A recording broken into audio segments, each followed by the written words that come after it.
Welcome to Women's Health Unwrapped with Nicola Farndell, a weekly show dedicated to empowering women to unlock the secrets of true health and vitality. Join us as we unwrap what healthy living really means with guest experts and real-life stories to help you get clear on the power of building sustainable, healthy habits without the overwhelm and confusion you feel right now. It's time to strip back and lay out the truth about why taking better care of yourself is the answer to the happy, vibrant life you're striving so hard to create. Hi, and welcome to today's very special episode because it is the 100th episode of the podcast. And I'm really excited to have achieved this milestone. Can't believe that, I've created 100 episodes now of amazing content, full of inspiration, knowledge, motivation, just so much has come through the episodes that I've recorded for me, and I hope for you as a listener as well. If you are new to the podcast, then welcome. What an episode to join us on, because not only is it the 100th episode and I'm celebrating that milestone, but I decided to do something a little bit different. Now, in August, I've been focusing on perimenopause and menopause and bringing you different topics and conversations. But today, to continue that theme for menopause, I wanted to bring my family to the podcast. However, we're a member short because Lois, being 16, just did not want to be here. She doesn't want to be thrown about on social media, despite trying to bribe her. But that's okay because she's given me some feedback to use in the episode. But I have Kev, my husband. So welcome to the podcast again, Kev. No, thank you.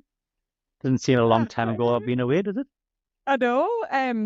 It is quite a long time. It's a year and a half. And if you didn't already listen to the episode that I recorded with Kev quite some time ago, then check it out because it is still one of the top listened to episodes. And it was one of the most watched ones on YouTube, but it has recently been massively overtaken on that score. But still, people loved Kevin. So I thought it would be interesting to bring him to have this conversation today because menopause is often a taboo subject for families. And I wanted to dive into that and share with you why I think it's so important for every family, regardless of whether you are in perimenopause, menopause, postmenopause. I think we should be talking about it within families. So that's what we're going to do in this celebratory episode with Kev today and some of Lois's input.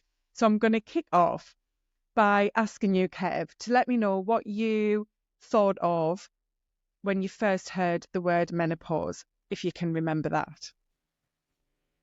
Well, I think from my point of view, coming from a background of being raised in the 70s, 80s in a working class family, don't know if that makes much difference, to menopause itself, but it was really nothing that was ever discussed, at all with me, with my mum or my dad or any of the rest of the family. We just got on with life, and my mum just got on with life and what she had to do, as a mother of three boys and with my dad as well. It was never really discussed, so it wasn't a big thing that was ever really out there as a thing to really understand about.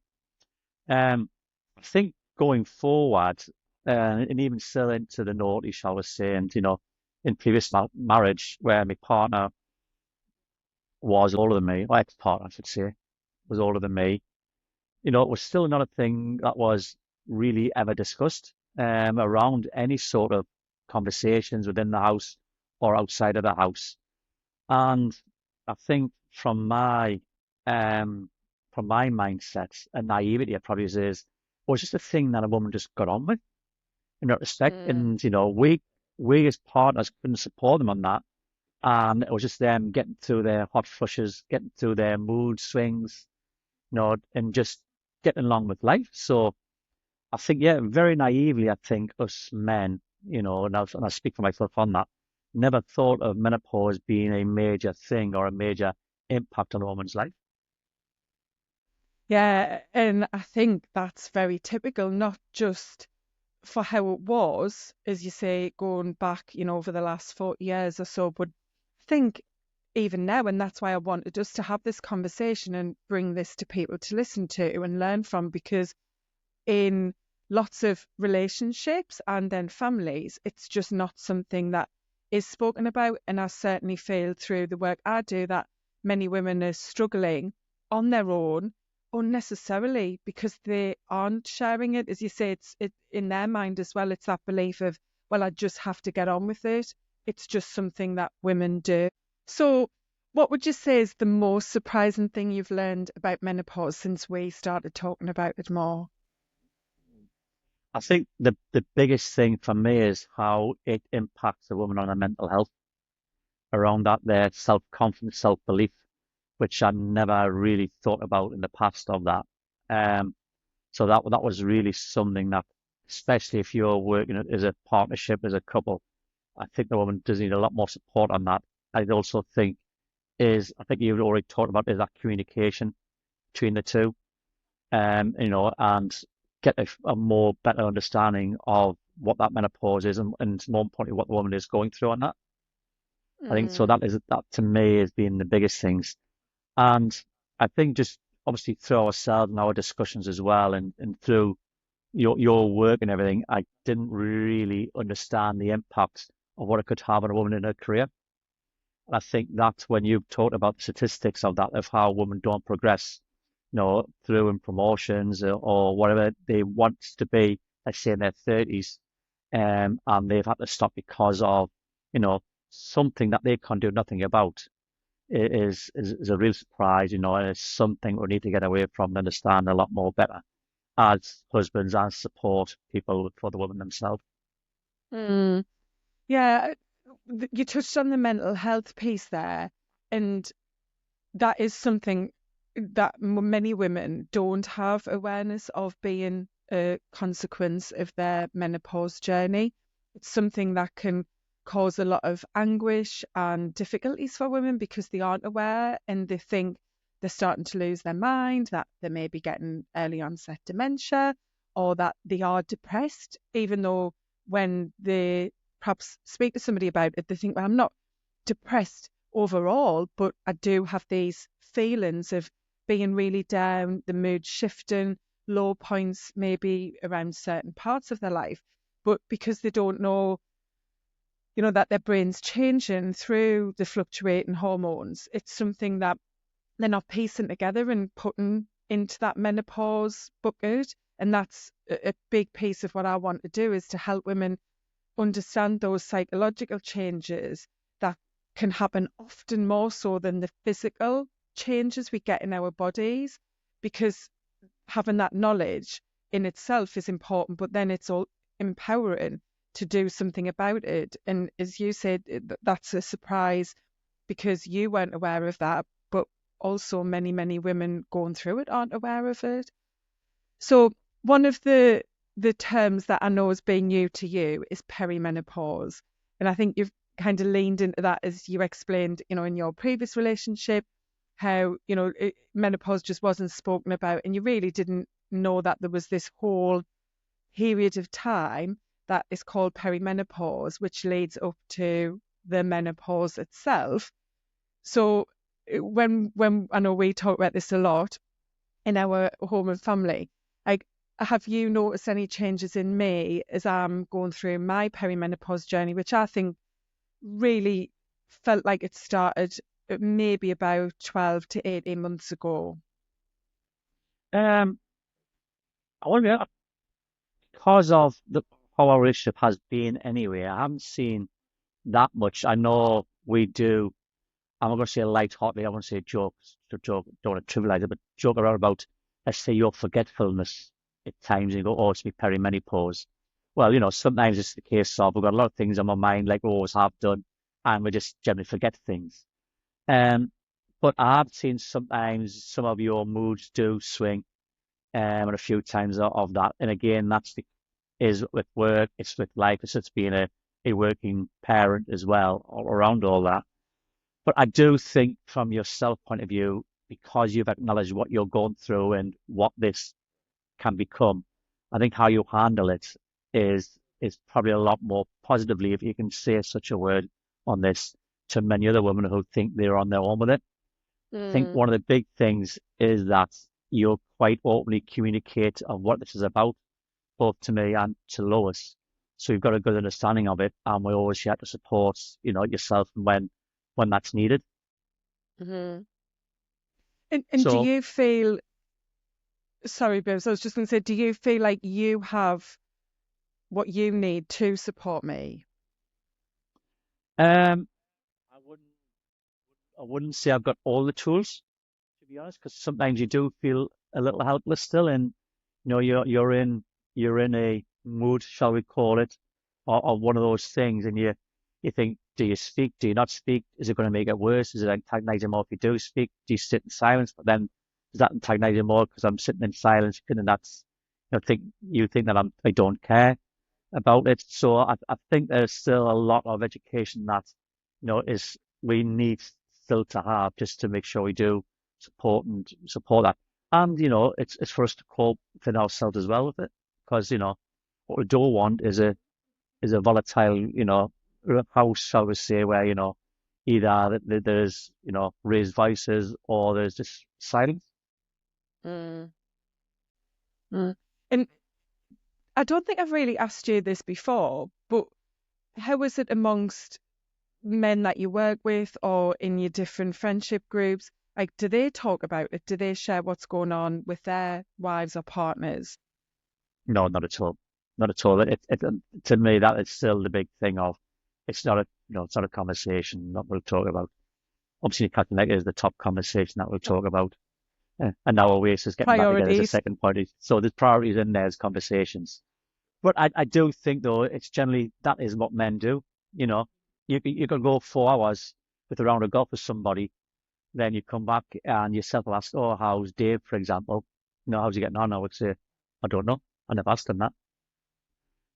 4 hours we're just playing golf, but we never asked, I don't think we're into those deep sort of questions things. Obviously, Mm.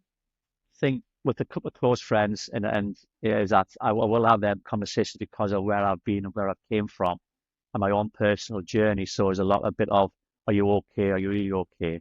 So we have some honest and frank conversations, but there's never anything around, our partners and how they are in a more deep concerning point of view, which is more a case of, yeah, they're all Trojans, they all get on with it. They've all got their own lives, whatever it is.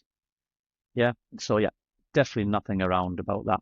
And I think from a workplace point of view, um, you know, only speaking for I am, it's not a very male orientated type of place.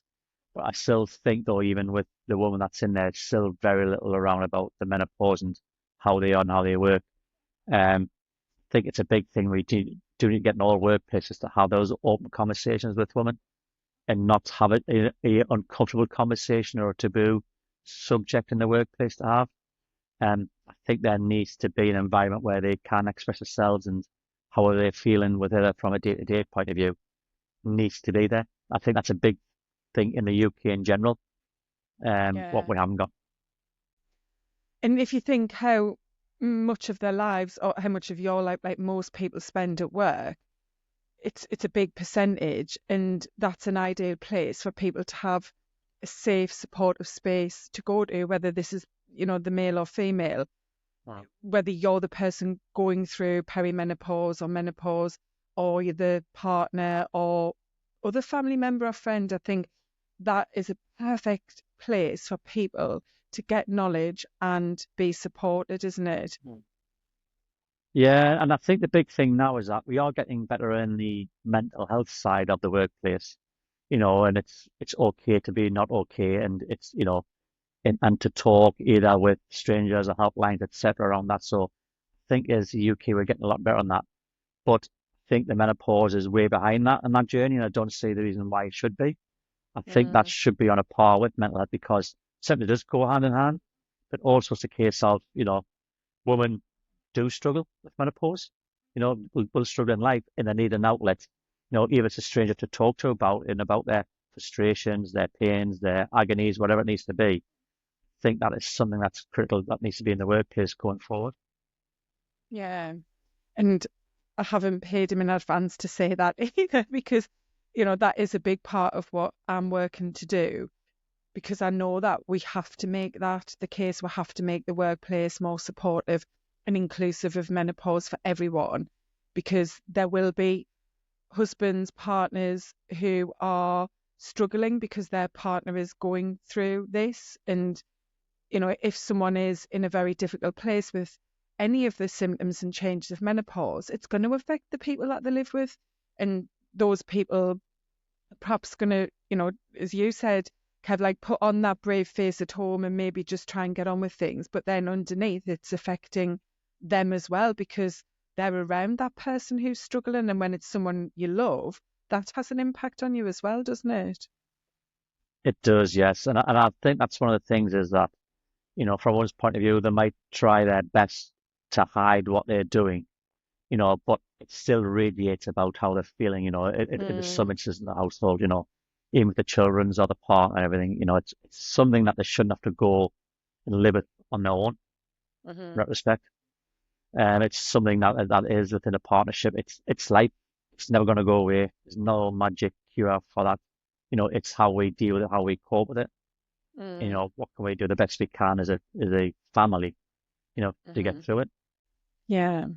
And so I think from everything we've shared there, we're given that message of how important it is for families to talk about menopause, to know what the person going through is possibly feeling, how it's changing them, and is also be equipped with ways to give them support. So, on that note, I'm going to give some of the feedback from Lois when I asked her some questions, because, as a child, uh, she's 16, and so she's also female and has her own menstrual cycle, and I think is at an age where she can be aware of this. But I think even for younger children, especially at that age when they start to learn about puberty and sex and so on at school, I think reinforcing that at home is important, and bringing menopause into it just to normalize that. So I said to Lois as a teenager, like, what do you think menopause is? And what's one thing you've learned that surprised you? And what she said was that it's when your hormones change and you don't get your period, which I thought was really interesting, because uh, usually, and definitely historically, menopause has been linked to the stopping of your period as a woman. So she's definitely got that message. And I do know that it was touched on in her sex education at school, but literally touched on as in, you will then have menopause when you're older, in your 50s, and you're going to stop having your periods. And that was literally as far as it went. And what she also said was that it's an excuse for my mum to be grumpy, which, there you go, through the mouth of a child. But she did say she's surprised by the fact that menopause itself is only 1 day. So she knows now, because of what I've subsequently shared with her from what she learned at school, that the menopause itself is that 1 day, 12 months after your last menstrual bleed. So she's got that message, and she said it's quite surprising when there's so much talk about menopause that the thing is just 1 day. But what she did say is that she knows perimenopause is the run up to this. So it's good that she's got that knowledge now. Um, in regards of whether friends talk about it, no, she said literally nobody ever talks about it. She thinks it's like quite unusual that in our home we're talking about it, and probably just because of the job I do. And then I asked her if she's noticed any changes in me during my perimenopause journey. And she said that I am forgetting more, and I'm using it as an excuse for things. And she was quite cheeky with this. And then she said, don't put that in. But I thought, no, because that's her truth. She's saying that I'm using it as an excuse for why I'm late, why I forgot something. I can It's not see because Kev you're late. laughing there. That's just generally you. That was just you. I did say that to her as well, yeah. Um, And what she said was that she feels more that I'm more self-aware because of the knowledge I have, and she's picking up on that I'm aware and I'm wanting to do something about it, and I'm sharing and talking about it. So she's really, recognized that it is something I'm open about, and it's something that I think um she touched on this in that I'm doing something about it to help myself manage the symptoms. And then I asked her whether there was anything about the journey that's made her think differently about growing up and what it means to be a woman. And I think for anyone who has a daughter, this is something to really think about in terms of why it's important to bring it into your home and family as a normal topic of conversation. Because certainly for me, I want Lois to grow up with knowledge, but also being empowered about it. And what she said was that she does feel like it's a negative transition. And we had a bit of a chat about this because I said, oh, okay, well, clearly I'm not doing a very good job at the thing that is my job, because I want women to be empowered and remove that negativity that we have had attached to menopause historically. But she said that she just feels that overall there is still this general negativity around that part and time of your life, but that she does feel empowered to know that she can control the journey, because that's what she's seeing me do. And that's the whole reason really why I set up the business, because I want her and I want other children to grow up seeing their mothers or the women who are the influences in their life living a healthy life and being in control of how they feel, and to just have that normal for them. And not, we know you can't tell your children to do something. They are learning by watching and listening and seeing and just having that normal. So yeah, some quite interesting things from Lois there. And then as a family, I'd wanted to ask, how talking about it does help all three of us to live together. And what she said was that it is important to bring awareness for everyone, to support one another and to be more understanding. And, what would your thoughts on that be, Kev? I think from that bit is that I think we've got a better understanding there now as a family of what it means and what you're going through. Um, it's definitely not a stigma that we, from where we are now. Absolutely not. Mm. It's part of our natural conversation that we'll have. I wouldn't say every day, but it's part of something that we're all comfortable in a room to discuss and address. In that way. Um, I do think though, it's not a negative. I would say that. I don't think it is a negative in how we approach it. It's something that we've come as an acceptance of what it is. And it's part of the female life cycle, and and Hmm. and that's what it is. We can't get, we're not going to get around that. There's, like I said there before, no, there's no magic cure at this point for it. It's what women are going to go through, and so we need to deal with it, and we deal with it in the best possible way. You know, we all Yeah. know it's not going to be sunshine and rainbows and dicky birds flying over your head and everything. There will be some dark times, and let's face it, it's a fact. But it's actually, are we best prepared to deal with those darker times? And I think Hmm. we are. I think we're getting better. I think every day is still a learning, for me especially on it, and how we progress. But I definitely don't see it as a negative, and I don't think everyone could see it as a negative of an impact on a woman, especially where it is. I think they just need to, in the best possible sense, embrace it. That's what they're going through. That's who they are. That's who they're going to become. You know, and I think that to me is the best approach we can take. And as a family, as a partner, we're there by your side just to go through that journey with you. Oh, that's lovely to hear. And you've summarised that all really well. Thank you. So let's have a bit of fun. Let's have a little quick fire round. I'm going to give you a word, and I want you to just tell me like the first thing that comes to your mind. So if we start with brain fog, Forgetfulness, mood swings, anger, right? HRT. no, I know I said fun, but HRT, treatment, okay, self-care,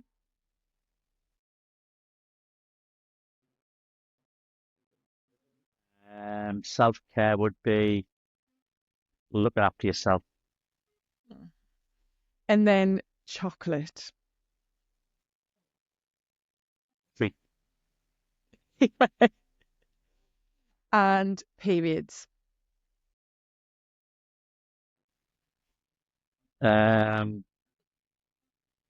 Periods. Frustration. In what sense would you say? I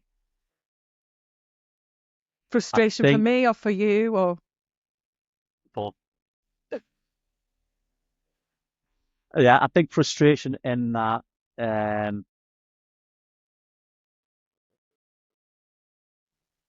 think it's probably the change you go through every month, Mm. both physically and emotionally. Mhm. Yeah. So, are there any funny or light-hearted stories?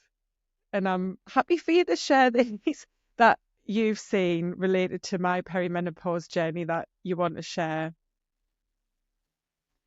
Well, I just think there's far too many to capture on an episode like this, but it's definitely how how you blame your forgetfulness, shall we say, on the perimenopause, or I would say, or where you just, or basically it's where you forgot to do something, then you blatantly think you've asked me to do it beforehand, even though there is evidence to say that you have put something somewhere which you can't find.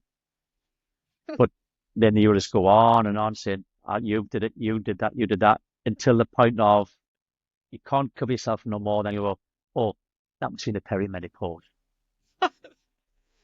In my defense, it is the perimenopause. And I will say, like, for me, like a lot of women, that forgetfulness, and I think I know it can fall under brain fog, but I think brain fog is a bit different where you just feel like you're in that swamp almost, like like dragging yourself through a swamp to think straight, to be clear, and then you have the forgetfulness alongside that. That forgetfulness has been a challenge for me. I was always someone that could remember everything, and it's scary when you start to not be able to remember things, even something you've just thought about. Like, say, for example, I charge my Apple Watch every day, and I could have gone to put it on the charger and then got there and forgotten that I've come to put it on the charger, but I know that I've come to do something. And it's a really scary way to feel. And so I do forget things. It isn't that I'm trying to blame you. I do genuinely forget more than what I've ever forgotten before. But yeah, I think we've had some funny moments, and we have brought perimenopause into our family in a fun way because sometimes I do blame that, but as a joke, like, oh, it's just the perimenopause, and we laugh. But that's because I want to make it a normal topic of conversation and to make it light-hearted as well. And so I think we have this kind of running joke now, don't we, between the three of us about it. And that was what Lois was insinuating as well when I asked her those questions. Yeah. So to wrap us up, I'm going to ask you to give 3 simple steps that you think would be great for a couple or a family to take to, break that taboo about menopause and make it something that is very much just a part of the conversation when it needs to be in a relationship or family. Mm. I think the first one, and this is the most important one in all this, is communicate, talk to each other about it. Number 2 is be supportive. Mhm. Yeah, there will be times when there will be struggles, with what the female is going through. So I think as a family, be supportive towards around that. And 3 is be positive. Be positive and accept. It's something that's in there. It's something that's not going to go away. Look at it on the brighter side to the darker side. Yeah, I'd say Brilliant. is one thing I would say to that is that, don't be depressed in a storm. Look, let's be dancing in the rain. Very, very beautiful. Thank you. What a lovely note to wrap up on. So I really hope you've enjoyed this episode and that it has given you some insight into why it's so important to talk about menopause, perimenopause. First of all, know what each of those terms mean, but to bring that into your relationship and family. And like I've said, it doesn't have to be heavy or serious. It doesn't have to be all negative either. We should be bringing that laughter, that love, that compassion, that support into it, because I think we need that as women as well. We need to try to help ourselves to have that positivity and some of the laughter with that big season of life, because it is a big season. It's going to be there possibly for quite a while for many of us. So, normalize that and share that within your family. And also, like we've talked about, sharing how you're feeling without shame or fear, as you said there, Kevin, the tips. Communication is really, really critical. That's a whole other podcast episode in itself, but being open with your partner, especially if you have one, or the people that you live with or in your close extended family, to not feel that there is shame attached to opening up if you are struggling, or if you just want to say, I think I'm in perimenopause, this is shifting, that's changing, this feels a bit strange. And so talk about that and let people know what you're experiencing, and remove any thought of being abnormal or strange for feeling like you've lost your spark. So connect with your partner by being open and honest, find ways to communicate, let them know how they could support you. And maybe that's something Kevin and I need to chat about more, because he touched on that in terms of sometimes not knowing what is the right support that I need in a moment. And talk to other people, talk to friends, talk to work colleagues. As we said, we've got to extend the conversation around this so that it is normal for everyone, and that we're giving people support in places where they might need it, because it isn't happening in their home or in their relationship. So I think having that inclusive, wider community is really important as well. I've really enjoyed chatting with my husband now, because you weren't my husband when we recorded our first episode together a while back. It's been fantastic. You're a lovely guest and have brought lots of wisdom. And I just think this is such an important topic for us to do together to help other couples and families do the same. So thank you for being part of the 100th episode and bringing something I hope lots of people can take, inspiration and advice away from. Thank you.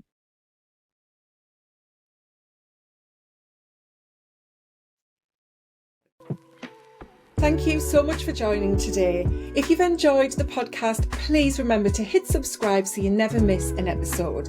It would be massively appreciated if you could leave a rating and review to help other women discover the podcast and build their own healthy, happy life. If you're struggling with the changes perimenopause is bringing your way and you're ready to reclaim your vitality, to embrace this new chapter of your life with confidence and joy, then why not download our free guide, 10 Ways to Feel Good Again, your perimenopausal revival guide. Inside, you'll get 10 proven ways to enhance your well-being and rediscover the joy of living life to the fullest. And we all want to live a great life, don't we? So download your free guide now at lifenowcoaching.uk/feel good again. The link is in the show notes. You can follow Life Now Coaching on Instagram and LinkedIn, and visit our website at lifenow.uk. All of the links are in the show description. I really hope you've enjoyed today's topic and conversation, and can't wait to have you back again next week for more tips on living healthy and happy right now. Take care.